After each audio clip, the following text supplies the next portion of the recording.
bello es el Señor, cuán hermoso es Él. Miércoles 7 de junio, cintura de esta primera semana ya de este mes de junio, y es un privilegio el poder compartir el mensaje de la bendita palabra de Dios.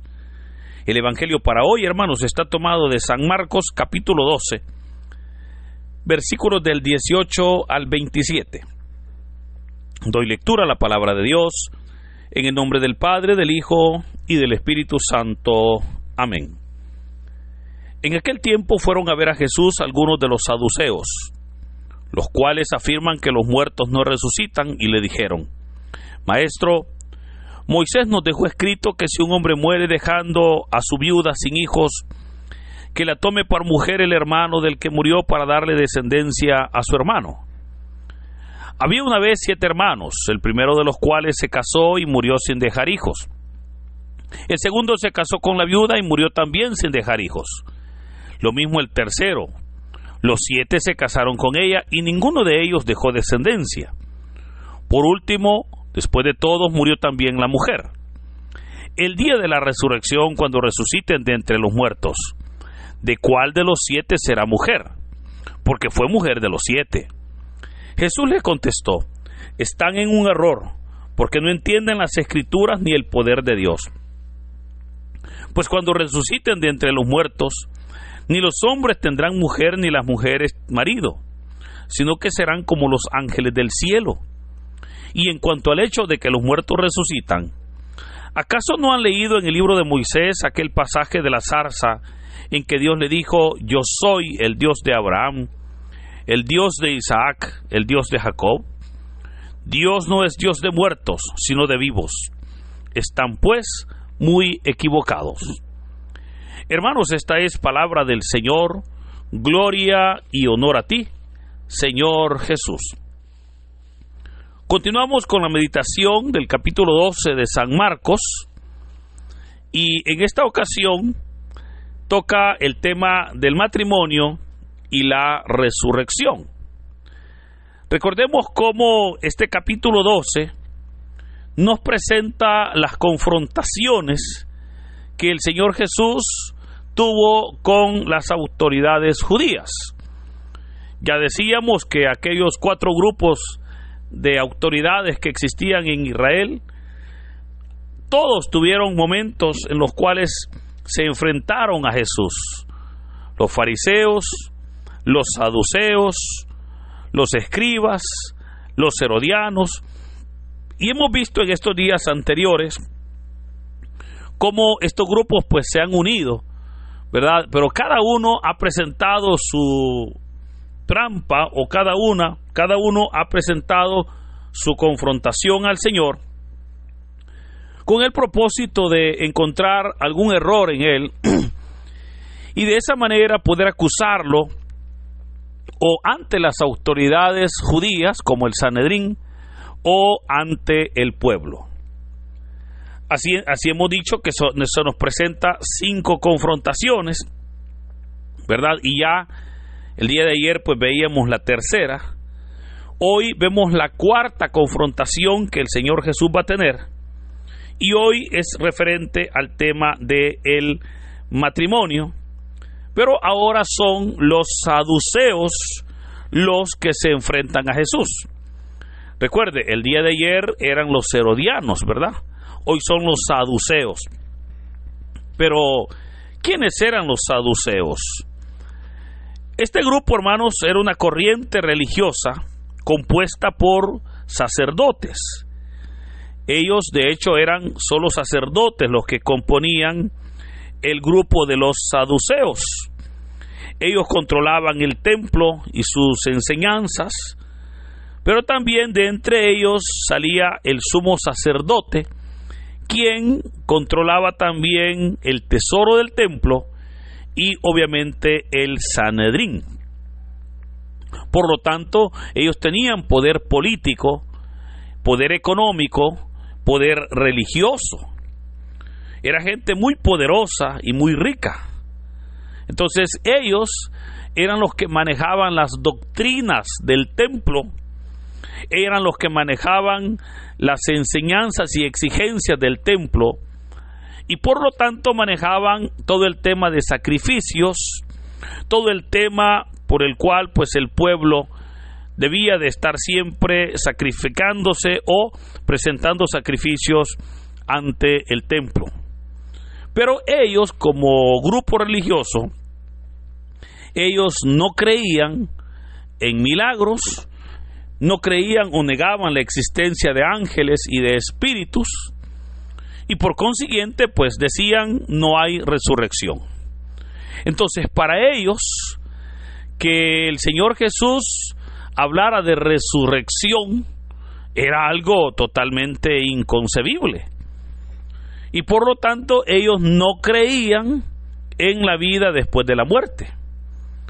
Por esa razón es que hoy se nos presenta cómo se acercan con una pregunta, y es una pregunta así un poquito capciosa, ¿verdad? Como para presentar las enseñanzas de Jesús como un ridículo.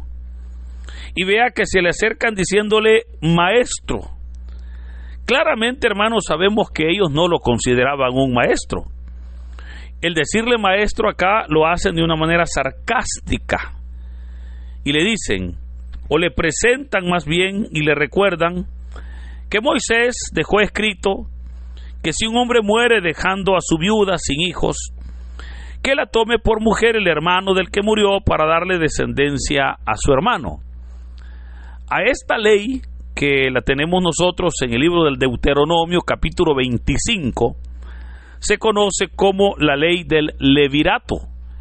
La ley del levirato, hermanos, decía exactamente lo que acá se nos presenta, pero era una ley, ¿verdad?, en la cual el cuñado, diríamos, o el hermano del difunto, debía de tener un acto de bondad con la cuñada y poder así, pues, ayudarle para que esta mujer no quedara, pues, no quedara, ¿verdad?, obviamente sin nada, sino que al contrario le correspondiera, pues, parte de la herencia porque tenía hijos de la familia. Ahora, hoy entonces, debido a esa ley, le presentan un caso de 7 hermanos que se casaron con la misma mujer, pero veamos cómo ellos están presentándole un caso a Jesús en la cual están torciendo la palabra. Y hermanos, esto es muy delicado, fíjese, porque van a haber personas que por justificar la maldad van a torcer la Biblia, van a torcer la palabra, o por justificar el pecado. O sea, hay personas que comienzan a querer justificar el pecado y para justificarlo, claro, lo que hacen es encontrar un texto y pues sacarlo de contexto y volverlo un pretexto, ¿verdad?, para que diga lo que ellos quieren que diga. Ellos acá entonces están de acuerdo al texto que tomaron, le están presentando un caso de una mujer que se casó con 7 hermanos. Ahora, la pregunta es, cuando le dicen, ¿cuándo resuciten de entre los muertos? ¿De cuál de los 7 será mujer? Ahora, veamos cómo están presentando la resurrección como algo ilógico. Están presentando la resurrección como un problema, porque le están diciendo, si de los 7 fue mujer, entonces va a ser un problema cuando resuciten, porque los 7 se van a pelear por ella.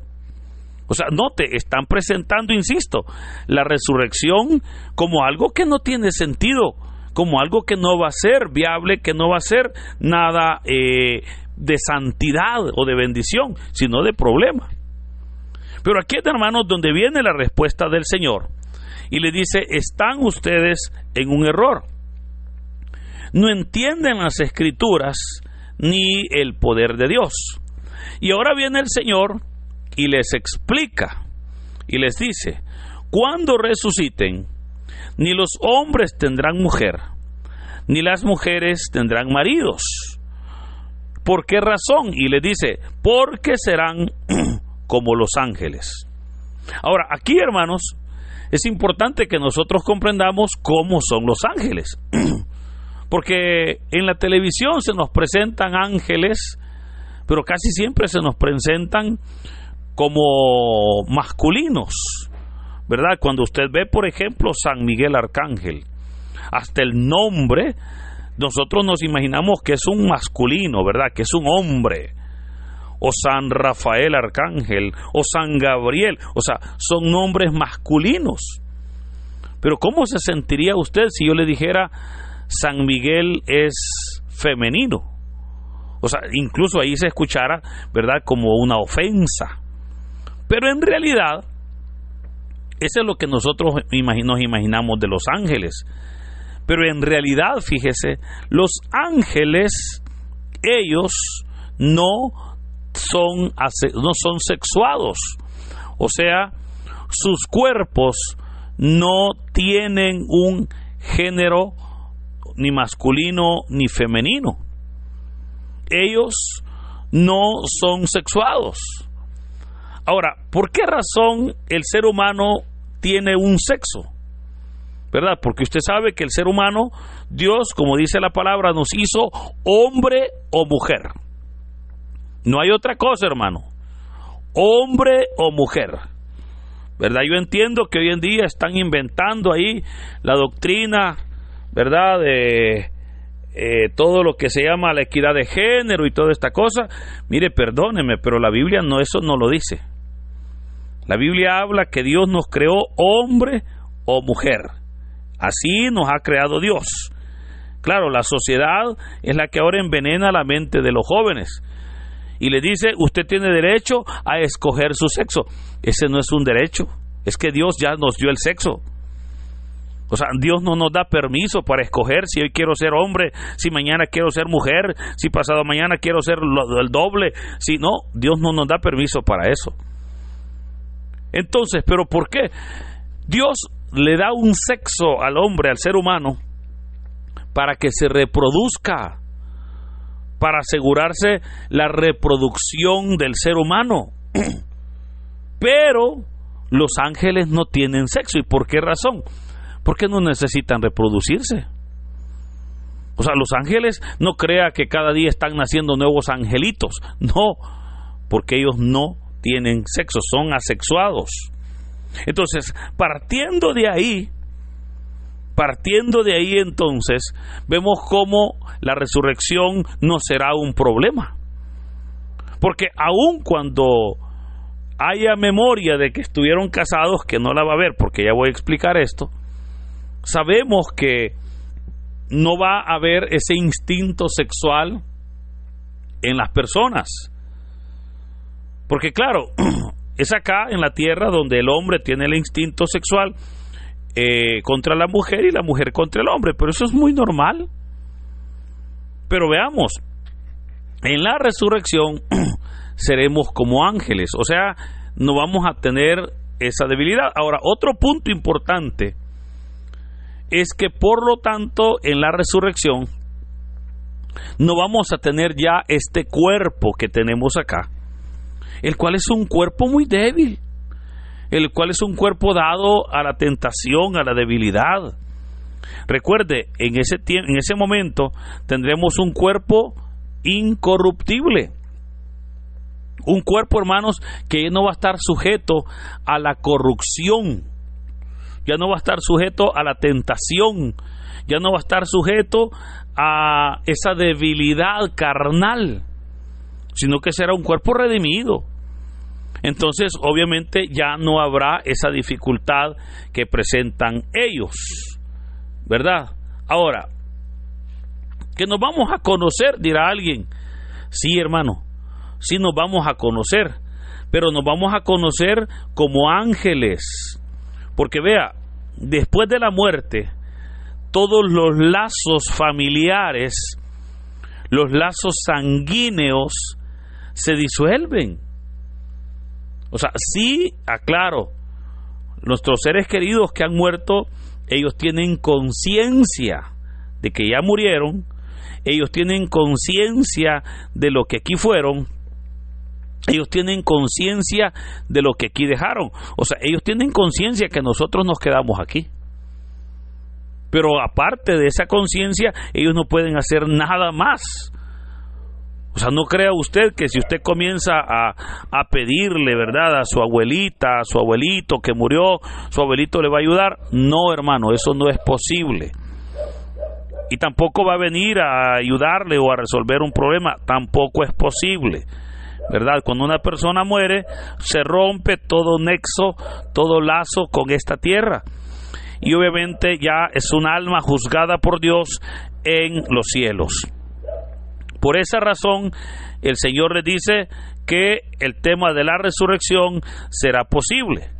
Pero veamos cómo también el Señor viene a explicar ahora, y lo aclara más cuando les dice: en cuanto al hecho de que los muertos resucitan, ¿acaso no han leído en el libro de Moisés aquel pasaje de la zarza en que Dios le dijo: yo soy el Dios de Abraham, el Dios de Isaac, el Dios de Jacob? Esto lo encontramos en el capítulo 3 del Éxodo, en el momento cuando Dios se está presentando ante Moisés.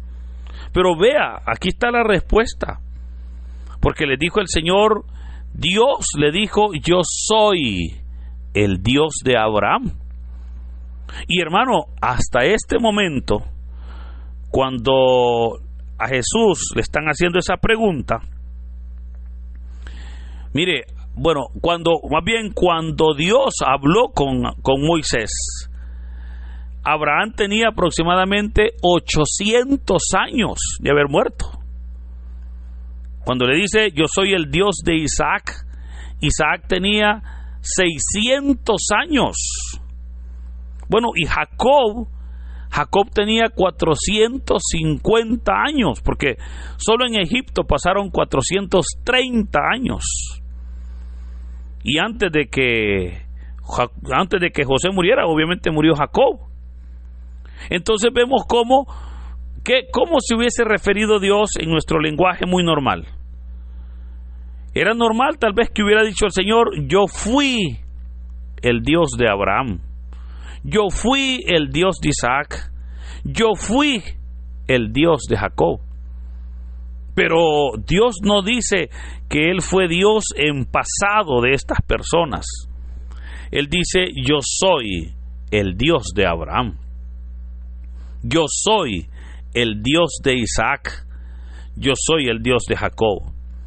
¿Y por qué razón?